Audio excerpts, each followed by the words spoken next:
Welcome Welcome to Modern Mind, Ancient Book, where we together explore one of the most important books in human history. Hello and welcome to another Modern Mind, Ancient Book. We are starting today with the book of Job. And so before we get started, though, we're actually just going to talk about a quick breakdown involving the entirety of the Old Testament. There are three major subsections in the Old Testament. The first is the Law, or the Torah, which consists of 5 books: Genesis, Exodus, Leviticus, Numbers, and Deuteronomy. Then you have the prophets, or the Nebi'im, and you have the former and latter prophets, and you have the major and minor prophets, and you have the pre-exile, the exile, and the post-exile prophets. So pre-exilic, exilic, and post-exilic. These are the former prophets: Joshua, Judges, Samuel, and Kings. And the latter prophets: Isaiah, Jeremiah, Ezekiel, and what they call the 12. So Isaiah, Jeremiah, and Ezekiel are the major prophets, and the 12 are the minor prophets. We'll talk more about that. Just a broad overview today. The last are the writings, or Ketubim, and these are the poetic works, the 5 rolls, or the Megillot, and the historical writings. So the poetic writings are Psalms, Proverbs, and Job. Then you have the Megillot, or the 5 rolls, and those are the Songs of Solomon, Ruth, Lamentations, Ecclesiastes, and the Book of Esther, or the Roll of Esther. Then you have the historical writings, which are Daniel, Ezra, Nehemiah, and Chronicles. Now, it might be a little confusing because Kings are 2 books. It has a Ezra/Nehemiah, and then Chronicles are 2 books, but that's the Bible that we have. The Jewish Bible is not structured that way. It's structured slightly different. There's not a 1st and 2nd Chronicles. There's Chronicles. There's not a 1st and 2nd Kings. There is Kings. And so, that's the major structure. Law, prophets, writings, in the same order: Torah, Nevi'im, Ketubim, law, prophets, writings. Then you have in the prophets the former, so older, right? The first, I guess, prophets. And then you have the latter prophets. And in the latter prophets, you have major and minor prophets. And the prophets are pre-exilic, or exile, right? So taken out of the land or in the land, right? Like pre-exilic, they are in the land. Then you have the exilic, or exiled, the when they're outside of the land and prophecy is taking place. And by land we mean Canaan. And then you have post-exilic, where they return to the land and they're prophesying. And then the only other kind of breakout is the Megillot, which are the 5 rolls. And then you have, in all of this, you have like prophetic writings, you have poetry, you have historical narrative. And so the book we're going to deal with today is the book of Job, and it is considered wisdom writing. So it's a book that you want to read carefully and think about. This is also a book that has frustrated many a person. They read it and they wonder why it appears that God has given Job to Satan, the adversary. They wonder why it was acceptable that in the story he loses all of his sons and all of his things and all of his daughters to death and destruction and raids and whatnot. I would caution the reader of today that poetic wisdom writing isn't to be taken personal.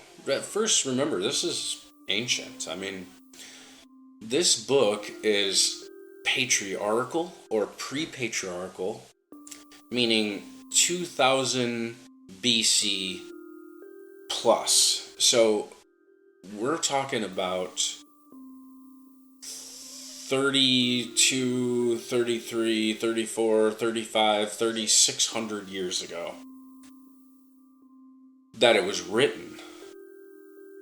It probably existed, well, it did exist, in verbal storytelling format since well before that. Now, how old is this book? Well, it's a hard question because nobody knows exactly how old this scroll is. What we do know is that it got included in what today we call the collection of 66 scrolls in the kind of common accepted Orthodox Bible that we use in the United States. In some traditions, they use a Bible that has maybe a few different books or whatever. But Job is not removed from any of those books. It is accepted in the Hebrew world as an inspired, real, poetic wisdom literature story. So what we have is a book whose title comes from the Hebrew word Yob, which means Yob, like Y-O-B. It's actually spelled, for the English transliteration, I-Y-Y-O-B. In Greek, it's Eyob. It's Greek. It is also from a translation. Originally this would have been written in Hebrew, and before that, maybe Ugaritic, maybe it just existed as verbal wisdom literature before then, just passed along by the wise men of the time to the people.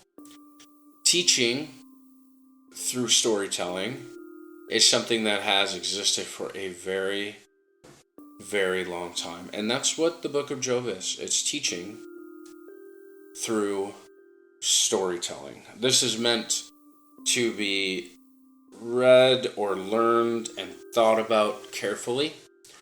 And I think if you're willing to do that, over the years, it gains much more significance as you experience what the world is and what the world is not, as Job learned in his story. So, again, the title is his name. It is in Arabic to come back or to repent. In Hebrew, it's the persecuted one. That's the significance of the name. Both are applicable to Job's life. The author of this book is unknown. I believe that this came from Moses' father-in-law, Jethro. The land of Uz is in the same location as the Midianites, where they were, and Jethro was a Midianite. He was also a high priest. Moses married his daughters, and so he spent a fair amount of time with Jethro, and Jethro actually helped, which we'll talk about later. Moses kind of organized the camp. I believe that the book of Job originates with Jethro in Moses' life. So, Uz is quite interesting because this isn't the only place that the word Uz, or the place, the land where Job was from, is mentioned. So Uz is a son of Aram. Uz is a son of Nahor and a nephew of Abraham or Abram. Uz is a son of Dishon, who's a descendant of Seir, who is related to Esau. So it's this same general area. It's before Babylon, and then after this, all these nations formed, and Uz is mentioned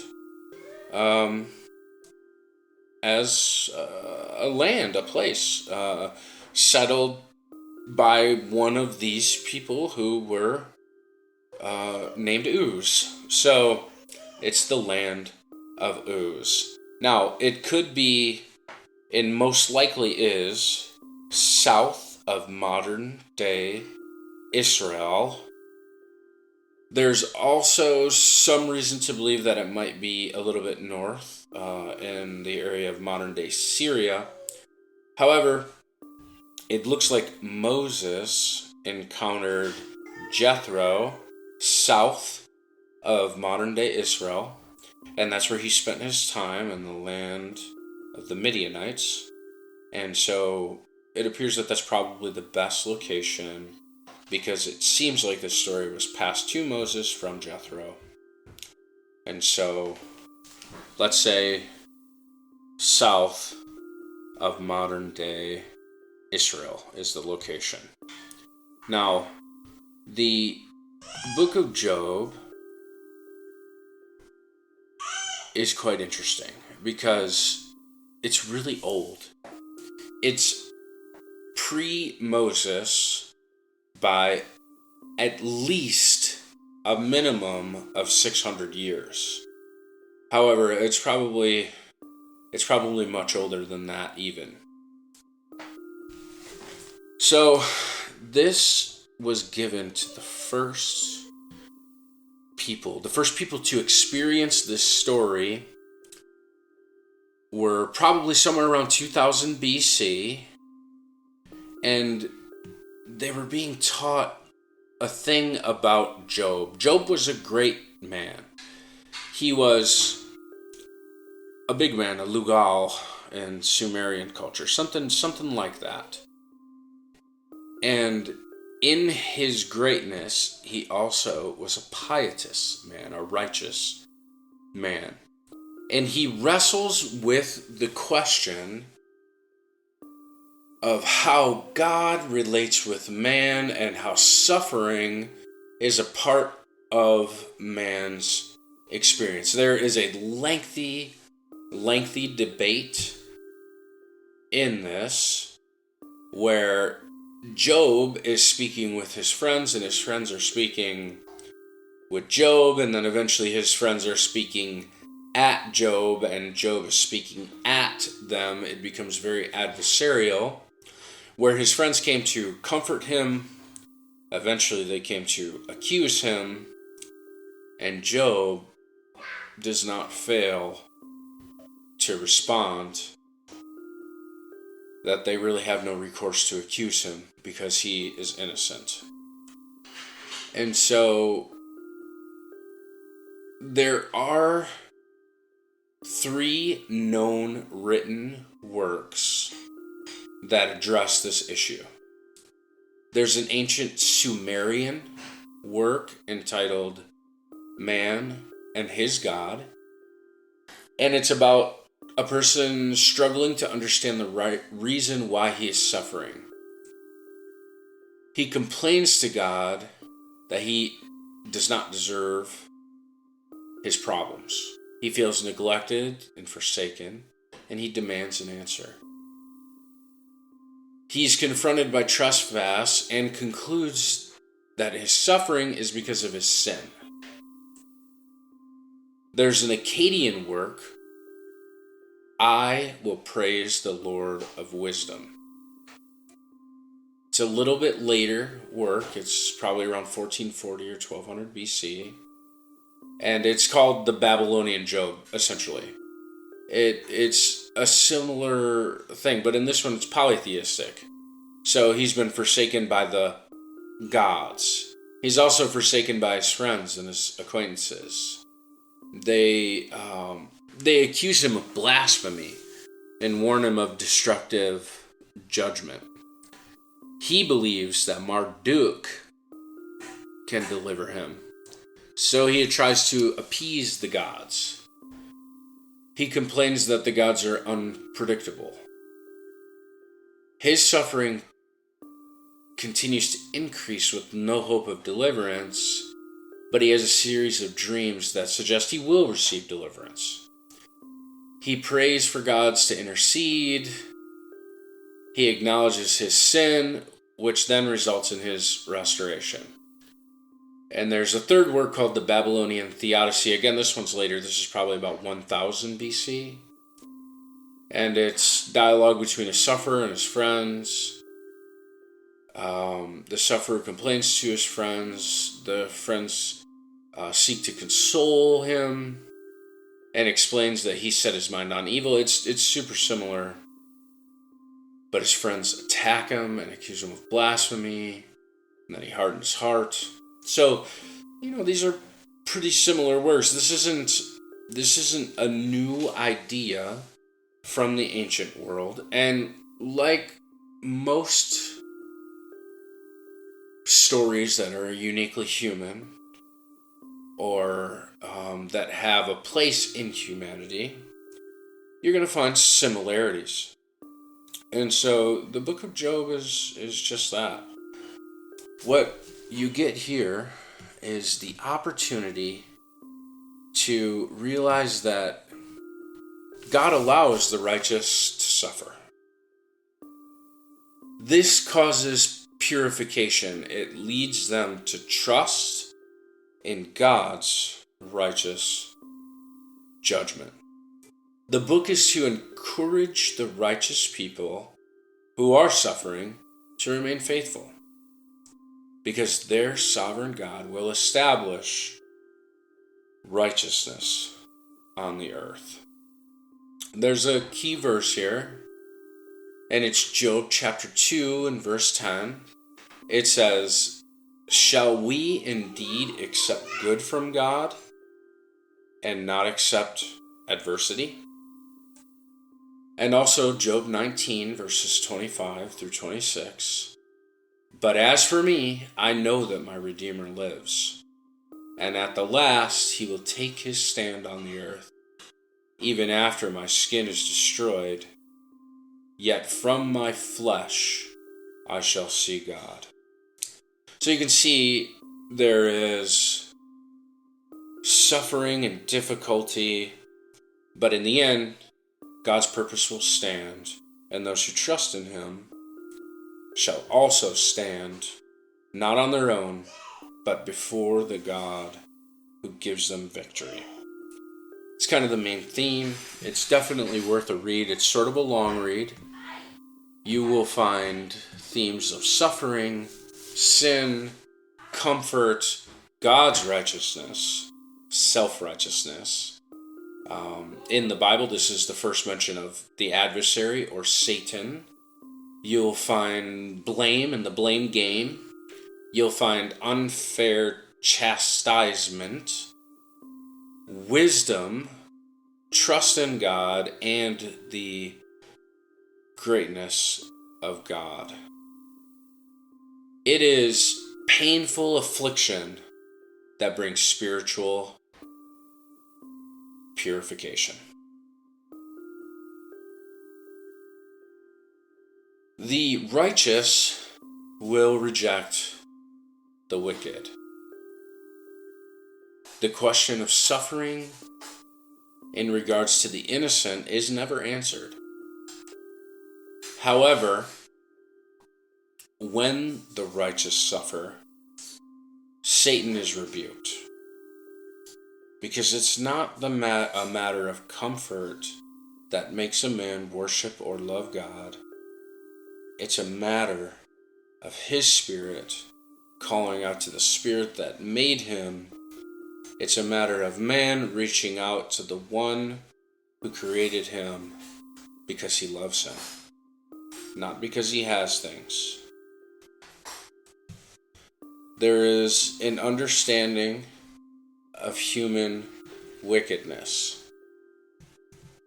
Human wickedness plays itself out in the world, even in Job's friends, and in the things that people do. The book is an opportunity for self-evaluation and, through suffering, purification. We are not supposed to follow in Job's friends' footsteps, judging the other because they're suffering, i.e., they're sinning, therefore they suffer.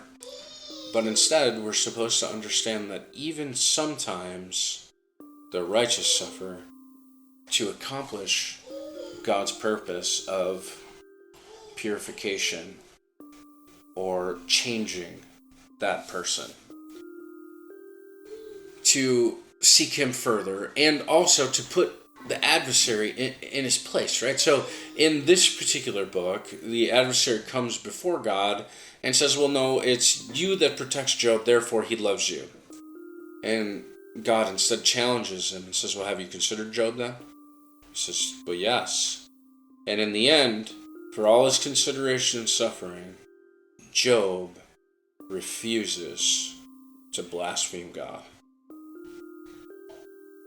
So that is our survey for the book of Job. Please stick around for the next podcast, and thank you for taking the time to listen. Wish you all the best. Thank you for joining us. Come back soon. Thank you for joining us for Modern Mind, Ancient Book. We hope that the time spent with us was valuable for you. It certainly was for us. Like Isabella said, please come back soon.